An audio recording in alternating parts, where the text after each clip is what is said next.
Jadi berdasarkan vote yang sudah aku buat di Snapgram kemarin, itu sekitar 300-an orang atau 69% orang milih aku untuk ngebahas tentang penggunaan sunblock dan sunscreen. Thanks God banyak yang gak milih tentang fakultas kedokteran, karena setelah aku pikir-pikir banyak banget poin yang mau aku bahas kalau misalkan aku bahas tentang itu. Tapi kalau misalkan kalian tetap interest aku untuk ngebahas tentang itu, kayaknya aku bakal bikin question and answer aja yang bakal aku jawab nanti di IGTV. So ya langsung aja aku akan ngebahas tentang penggunaan sunscreen dan sunblock. Oke, pertama aku akan bahas terlebih dahulu tentang radiasi ultraviolet. Kalian pasti pernah dengar kan tentang sinar UV. Jadi sinar UV ini merupakan karsinogen yang bisa membuat kerusakan di kulit, dan dia ini merupakan penyebab kanker. Dimana sinar UV ini sendiri dibagi menjadi 3. Ada sinar UVA, UVB, dan UVC. Tapi kita sebenarnya nggak perlu khawatir sih sama si sinar UVC ini, karena dia itu radiasinya sudah terhalangi oleh ozon bumi. Jadi radiasinya itu sebenarnya nggak sampai ke permukaan bumi. So, apa sih bedanya UVA dan UVB?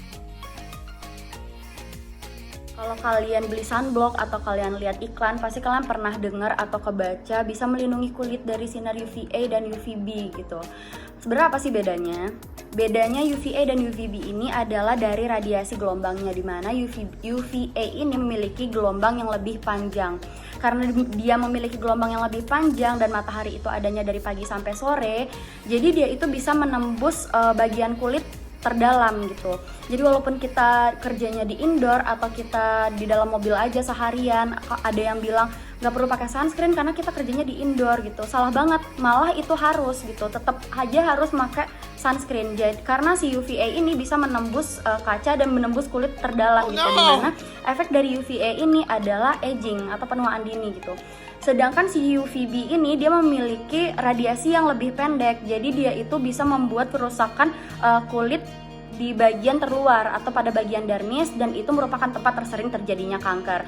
Jadi kalau misalkan kita terlalu lama berjemur, efek UVB ini adalah burning, jadi kulit kita yang jadinya gosong, terus hitam dan lain-lain. Itu biasanya terjadi kayak bule-bule yang lagi tanning gitu ya. Tapi gak selamanya sinar ultraviolet ini memiliki efek yang buruk. Dia juga memiliki efek yang baik, yaitu adalah membantu tubuh kita untuk memproduksi vitamin D. Dimana vitamin D itu kan bagus ya untuk kebaikan tulang. Walaupun vitamin D itu sebenarnya gak harus didapatkan dari sinar matahari aja, dari makanan-makanan pun juga ada, atau dari suplemen gitu. Selain itu, sinar ultraviolet ini juga bagus banget untuk membantu tubuh kita mempercepat penyembuhan kalau misalkan ada sakit jamur. Oke, yang pertama adalah pertanyaan tersering, apa sih sebenarnya bedanya sunscreen dan sunblock? Jadi sunscreen ini sebenarnya terbagi menjadi 2, ada chemical sunscreen dan juga ada physical blocker. Dimana aku bahas yang chemical sunscreen dulu. Dia itu memiliki efek untuk mengurangi kerusakan kulit yang ditimbulkan oleh radiasi yang sudah aku sebutkan tadi. Berarti ada aging dan burning, which is dia bisa melindungi dari UVA dan UVB. Yang membedakan itu adalah bahan-bahannya. Kalau misalkan yang UVA itu, sorry aku sambil baca karena namanya susah banget.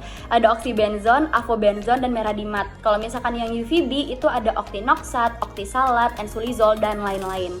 Jadi dalam satu sunscreen itu bisa melindungi untuk UVA aja atau UVB aja, atau bisa dua-duanya yang disebut dengan broad spectrum. Lalu yang kedua tadi itu kan ada physical blocker. Jadi physical blocker itu kerjanya adalah dengan cara memblok radiasi itu supaya nggak kena ke kulit. Nah itulah yang disebut dengan sunblock. Nah kandungan yang ada di dalam physical blocker ini adalah zinc oxide, itu salah satunya ya, berarti ada yang lainnya juga.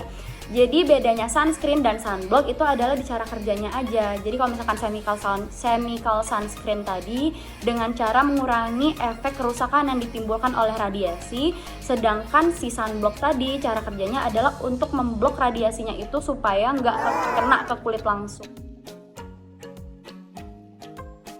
Pertanyaan yang kedua, apa sih sebenarnya SPF itu? SPF atau Sun Protection Factor itu merupakan jumlah besaran sinar UVB yang dapat menyebabkan kemerahan dari kulit.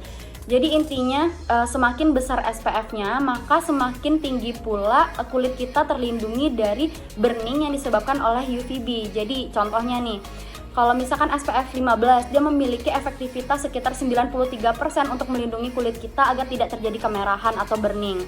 Kalau misalkan SPF 30, dia memiliki efektivitas sekitar 96%. SPF 50 memiliki efektivitas sekitar 98%. Jadi semakin tinggi SPF-nya, maka semakin tinggi pula kemungkinan kulit kita terlindungi dari burning yang disebabkan oleh radiasi sinar UVB.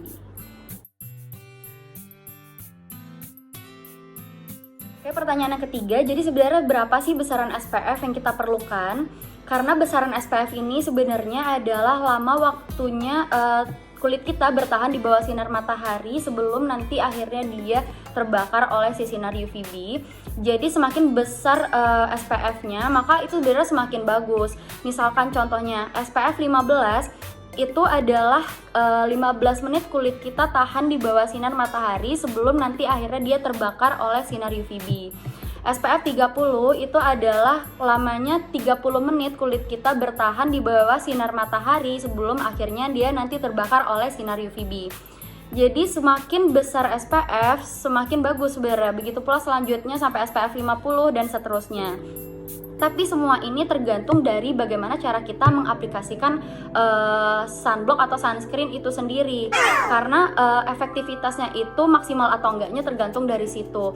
Kalau misalkan kita pemakaiannya itu gak bagus atau gak benar gitu kan, efektivitasnya itu akan berkurang. Jadi misalkan kita pakai SPF yang 30 tapi kita makainya salah, jadi efektivitasnya itu akan turun menjadi kayak cuman menggunakan SPF 15 aja. Karena tadi aku ada membahas tentang cara penggunaan, aku akan memberitahu kalian bagaimana sih cara penggunaan sunblock atau sunscreen yang benar. Yang pertama, pemakaiannya itu topical, of course. Jadi topical itu hanya pemakaian luar aja. Terus yang kedua, pemakaiannya itu kalian gak boleh irit-irit, jadi pakai aja rada banyakan. Dan yang ketiga, pemakaian sunblock atau sunscreen itu harus di-reapply setiap 2 jam sekali, terutama waktu kalian berkeringat, kalian habis wudhu, berenang, dan lain-lain yang ngebuat kulit kalian itu basah. Karena kalian udah paham kan konsep dari pemakaian sunblock atau sunscreen ini itu adalah untuk proteksi dari kulit kita sendiri.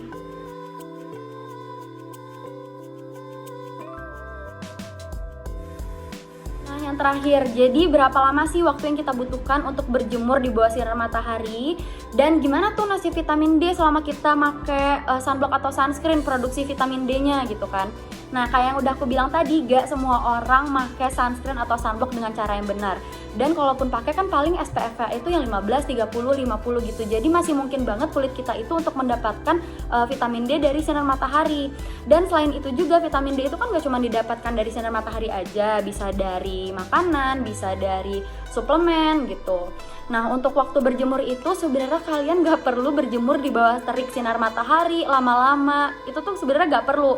Kalian cukup duduk di depan jendela yang masuk sinar matahari sekitar 15 menitan, itu sudah cukup. Karena ketika kebutuhan vitamin D di dalam tubuh kita itu dirasa cukup oleh tubuh kita, maka produksinya itu akan di stop. Jadi dia nggak akan memproduksi terus-terusan selama kita berjemur. Kalau kalian berjemur lama-lama sedangkan produksinya itu udah di stop, kalian malah membuat kulit kalian jadi gosong. Jadi itu semuanya percuma. Sekian dulu video informasi tentang sunscreen dan sunblock dari aku. Jadi aku ingetin lagi kalau misalkan sunscreen dan sunblock ini sebenarnya gak cuma dipakai oleh wanita aja. Jadi laki-laki sebenarnya juga harus pakai sunscreen atau sunblock. Semoga video ini berguna ya buat kalian semua.